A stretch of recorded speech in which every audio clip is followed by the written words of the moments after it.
Eternal God emperor के पिछले episode में हमने देखा रुओचन हानफू को काफी ज्यादा चोट पहुंचाता है। हानफू की बॉडी से खून आने लगता है, लेकिन अब अचानक से हानफू अपनी हाफ बीस्ट मेरिडियन को ओपन करता है, जिससे हानफू की स्ट्रेंथ काफी ज्यादा बढ़ जाती है। हानफू अपनी एक्स को रुओचन की तरफ फेंकता है। हानफू की एक्स को अपनी तरफ आता हुआ देखकर रुओचन अपने मन के अंदर कहता है, हानफू ने जिस तरीके से अपनी एक्स को फेंका है उससे ये पता चलता है कि जरूर हानफू की पावर जो है वो इंक्रीज हुई है।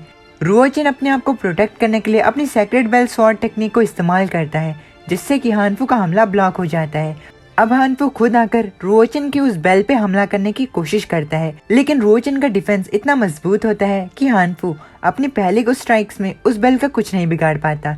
रुओचन हानफू से कहता है, मुझे मारने से पहले तुम्हें मेरे डिफेंस को तोड़ना होगा, क्या तुम ये कर सकते हो? हानफू, जिसने कि अपनी हाफ बीस्ट मेरिडियन को ओपन कर लिया होता है, उसके बावजूद भी उसे पसीने आने लगते हैं। हानफू रुओचन से कहता है, तुम्हारा ये एटीट्यूड मुझे पागल कर रहा है। अब हानफू अपनी स्पीड को इंक्रीज करके रुओचन की बेल की तरफ चारों ओर से हमला करने की कोशिश करता है। हानफू काफी ज्यादा थक जाता है, लेकिन अभी भी रुओचन की बेल को कुछ नहीं होता। अब क्योंकि हानफू के हमले रुओचन के डिफेंस को तोड़ने के लिए काफी नहीं होते, इसलिए हानफू अपनी फायर लायन लेपर्ड ब्लड को एक्टिवेट कर देता है। हानफू के इस मोड को देखकर रुओचन कहता है, ये तो काफी ज्यादा इंटरेस्टिंग है, इस आदमी के पास एक बरसर्क मोड भी है। ऑडियंस में बैठे हुए सभी लोग काफी ज्यादा शॉक्ड हो जाते हैं, और ऐसा इसीलिए होता है क्योंकि जब हानफू अपनी फायर लायन लेपर्ड ब्लड को एक्टिवेट कर लेता है तो उसके पास 49 बुल्स की स्ट्रेंथ आ जाती है। हानफू की बढ़ती हुई स्ट्रेंथ को देखकर यूशी काफी ज्यादा घबरा जाती है एंड वो रुओचन की सेफ्टी के लिए उसे हार मानने के लिए कहती है। शेंगफेंग ये देखकर मुस्कुराता है एंड कहता है, रुओचन के पास जरूर स्किल्स हैं, उसने हानफू को उसके बरसर्क मोड को एक्टिवेट करने पर मजबूर कर दिया। अगर रुओचन अब हारता है तो सिर्फ मौत ही उसका इंतजार करेगी। दूसरी ओर हानफू अपनी प्योर स्ट्रेंथ का इस्तेमाल करके रुओचन के डिफेंस को तोड़ने की कोशिश करता है। अब हानफू रोर करते हुए रुओचन के डिफेंस पे अपनी मिक्स वर्ल्ड स्ले फिस्ट टेक्निक को इस्तेमाल करता है, जिससे कि रुओचन को काफी ज्यादा प्रेशर फील होने लगता है। रुओचन अपने मन के अंदर कहता है, मैं अभी भी फाइट को कंटिन्यू करना चाहता हूँ, लेकिन मैं और ज्यादा जेन्युइन क्वे इस्तेमाल नहीं कर सकता। मैं हानफू को अपने डिफेंस को तोड़ने तक का इंतजार करूंगा, और जब उसका ध्यान नहीं होगा तब मैं अपनी फाइनल स्ट्राइक से इस बैटल को खत्म कर दूंगा। अब फाइनली हानफू रुओचन के डिफेंस को तोड़ने में कामयाब होता है, जिसे देखकर यूशी काफी ज्यादा घबरा जाती है। रुओचन के डिफेंस के टूटने के बाद रुओचन हानफू की तरफ हेड ऑन फाइट लेने के लिए आगे बढ़ता है। अब रुओचन फाइनली अपनी स्वॉर्ड स्ट्राइक से इस बैटल को खत्म करता है। हानफू ये देखकर काफी ज्यादा हैरान हो जाता है, उसे अभी भी विश्वास नहीं हो रहा होता कि उस जैसे खूंखार वॉरियर को रुओचन जैसा आदमी हरा सकता है।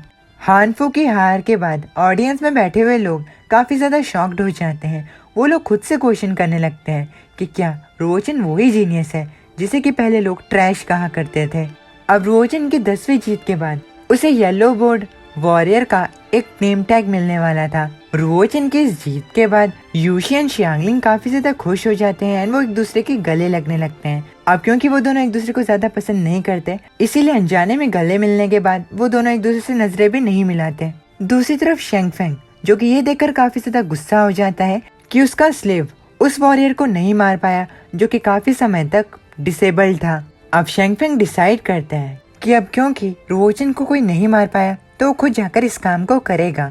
अब मार्शल मार्केट कॉलोजियम में अनाउंसमेंट होती है कि 9th प्रिंस जैंग रुओचन 9 राउंड्स को जीत चुके हैं और एक और राउंड को जीतने के बाद वो येलो बोर्ड के एक वॉरियर बन जाएंगे। अब मार्शल कॉलोजियम के अनाउंसर्स कंटेंडर्स को नीचे स्टेज पर आने के लिए कहते हैं।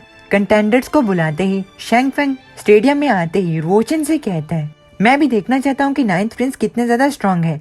अब आते ही शेंगफेंग रुओचन पर हमला करता है, लेकिन रुओचन उसके हमले से इजीली बच जाता है। रुओचन को अपने इस हमले से बचता देख शेंगफेंग रुओचन से कहता है, 9th प्रिंस, आप वाकई में एक जीनियस हैं, लेकिन आपके लिए मुझे हराना नामुमकिन है। येलो बोर्ड में शेंगफेंग का रैंक 11th होता है और इसीलिए शेंगफेंग के अंदर इतना घमंड भी होता है। रुओचन शेंगफेंग को देखकर थोड़ा घबरा जाता है, क्योंकि रुओचन के पास अब उतनी ज्यादा जेन्युइन क्वीन नहीं बची होती। रुओचन खुद से कहता है कि उसे इस बैटल को जल्दी ही फिनिश करना होगा। रुओचन शेंगफेंग के चैलेंज को एक्सेप्ट करता है। शेंगफेंग अपनी स्वॉर्ड को बाहर निकालकर अपने हमले की तैयारी करते हुए रुओचन से कहता है, ये तब तक खत्म नहीं होगा जब तक हम दोनों में से कोई हार नहीं मान लेता।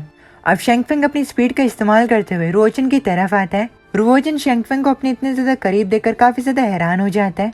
अब शेंगफेंग रुओचन पर अपनी स्वॉर्ड की मदद से हमला करता है, रुओचन शेंगफेंग के हमले को आता हुआ देखकर अपनी स्वॉर्ड को आगे करता है ताकि वो शेंगफेंग के हमले को ब्लॉक कर सके। रुओचन शेंगफेंग की स्ट्रेंथ को टेस्ट करने के बारे में सोचता है। उन दोनों की स्वॉर्ड एक दूसरे के साथ क्लैश होती है। शेंगफेंग रुओचन की स्किल्स को देखकर उसे ताना देता है कि ये मानना काफी ज्यादा मुश्किल है कि रुओचन की इन स्किल्स के साथ उसने हानफू को हराया है। शेंगफेंग रुओचन से कहता है, मैं तुम्हारी इन स्किल्स के साथ काफी ज्यादा निराश हूँ। तुमने अपनी इन स्किल्स के साथ हानफू को हराया है, इसीलिए मैंने डिसाइड किया कि मैं तुम्हें खुद ही खत्म करूंगा। दोनों की स्वॉर्ड की क्लैश खत्म होती है। दोनों ही स्लाइड करके एक दूसरे से दूर चले जाते हैं। शेंगफेंग रुओचन से कहता है, मैंने सुना है कि तुम स्वॉर्ड के साथ काफी अच्छे हो। क्या इत्तेफाक की बात है, मैं भी स्वॉर्ड अच्छी तरीके से इस्तेमाल करना जानता हूँ। अब शेंगफेंग अपनी मीटियो और स्वॉर्ड टेक्निक को प्रिपेयर करता है एंड रुओचन पर उसे इस्तेमाल करता है। रुओचन शेंगफेंग के मीटियो और स्वॉर्ड स्लैशेस को अपनी तरफ आता हुआ देखकर अपने मन के अंदर कहता है, मेरी तरफ काफी ज्यादा स्लैशेस आ रही हैं। अगर मुझे इनसे बचना है तो मुझे उस टेक्निक को इस्तेमाल करना ही होगा। अब रुओचन अपनी आई वेसल टेक्निक को इस्तेमाल करता है। लेकिन इसी के साथ हमारा ये इंटरेस्टिंग एपिसोड यहीं पर खत्म हो जाता है। उम्मीद है कि आपको ये एपिसोड पसंद आया हो। अगर पसंद आए तो प्लीज़ वीडियो को लाइक करके चैनल को सब्सक्राइब करना ना भूलिएगा। मैं मिलता हूँ आप लोगों से नेक्स्ट वीडियो में। तब तक के लिए अपनी फैमिली का ख्याल रखना एंड एज ऑलवेज माता नेरी।